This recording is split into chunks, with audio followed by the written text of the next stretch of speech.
My name is Ryan. I play chess, put my videos on YouTube. I wanted to continue doing some analysis of some games that I really liked, and this was no exception. I played a very good, strong player, and let's just play the opening. He started with the Sicilian. This is the Sicilian closed variation. I want to push this pawn here eventually, and also if he threatens, my bishop here, I can drop it back to this nice little square eventually. Pins my knight, and this is a fun tactic to get out of this pin actually, and oftentimes it just wins a pawn because the king might move here, for instance. But the tactic is he takes here, I come in with another check, and now I'm able to take this bishop. So it's an exchange of bishops, so I get a bishop and a pawn for a bishop. So he just moves it right on back. I go ahead and take that bishop. He threatens my queen. I move it back one.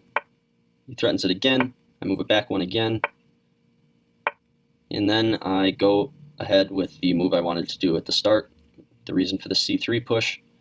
Takes, kicks the knight. I castle. He kicks my knight. He brings his queen down here to what looks like a threatening position, but it's really not. What he's threatening right now is taking this pawn. He's trying to win back that pawn that he lost here. And that's a pretty critical pawn to lose. So I go ahead and just develop and protect it. And then I kick the queen. I develop my last minor piece, connect the rooks, and he comes down here. I go ahead and, develop more. I like to just develop and develop until I see a tactic that I like. And this was the case. So he goes ahead and moves here, which is what I figured he would do. He's threatening taking my queen. Protects it. Push this pawn here. He pushes it down. What would happen if he took here? If he took here, I would take back with the pawn and have a nice tempo on this queen. So he decides to not take it and just push it. A nice thing about this pawn right now is this bishop would really like to fianchetto, but this is totally shutting down that fianchetto. I want to exchange this knight off because it'd be nice to come in with a tempo on the queen. Knight goes ahead and stops that pawn push. And I come over here and with my queen to the queen side. Queen side is the most open right now. These pawns are stopping a lot of my advancement with the queen. Over here, I want to bring my most powerful piece to an open area of the board. And now I have two attackers on this pawn, two is one defender. He defends it a second time, and now he cannot castle. I wanted to do this move. I thought a long time about this move. It's a prophylactic move more than anything. For example, he cannot push this pawn now because I will just recapture with the knight and my pawn structure will stay intact. But he really wants to, rustle some stuff in my pawns around my king, which, he's attacking. I like that. I go ahead and do a rook lift, which is a pretty powerful attacking move. An issue for him right now is by moving this knight right here. Notice that, this attack of this pawn push was probably five moves ago, and I've moved both of my attackers away from this pawn push now. So this knight is really just blocking this pawn, and by blocking this pawn, it's blocking this bishop's advancement. He goes ahead with his original plan. I take, he takes back with the pawn. I connect my rooks along this file. He moves his bishop to its most active square, even though it's not even, it's not hitting anything. And I go ahead and threaten taking this pawn. He moves his knight here to a semi-threatening position. It'd be nice to get this fork in here somehow, win my rook. But the thing about him not castling is that this is a free and hanging rook right now, and the only thing stopping it is this pawn. So I thought a long time about this move and came to the conclusion that I can just push this pawn here. And win this important pawn. He moves his knight right there. I take that pawn. He takes back. I'm threatening the bishop now.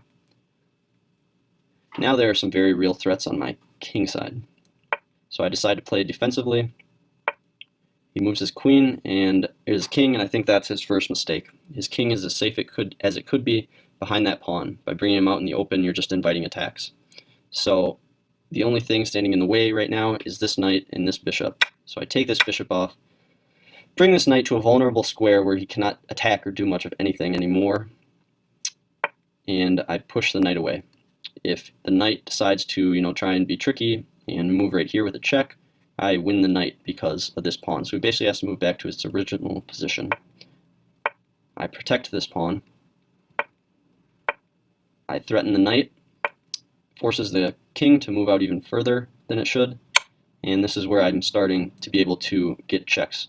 If you look at the safety of our kings right now, I have all my pieces, surrounding my king. This is what box theory is. There are 4 boxes. If you split the board into 4, squares, this is 1, 2, 3, 4 squares. All my pieces are basically defending my king, and he has, a knight defending his king. So he actually moves it forward again, which I think is a mistake. I check the king again, push it back. He moves back to the only square that he really should. I have a nice check here, wins the knight, and from then on it's I'm +5. I've got a really nice endgame ahead of me, and he decided to resign. So let's just look at the whole thing again. How we came to that position.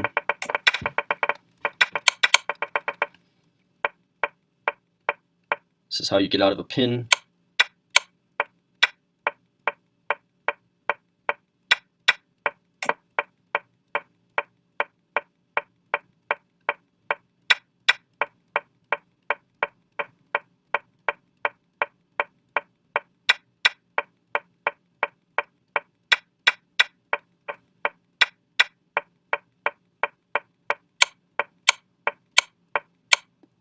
And that's all she wrote.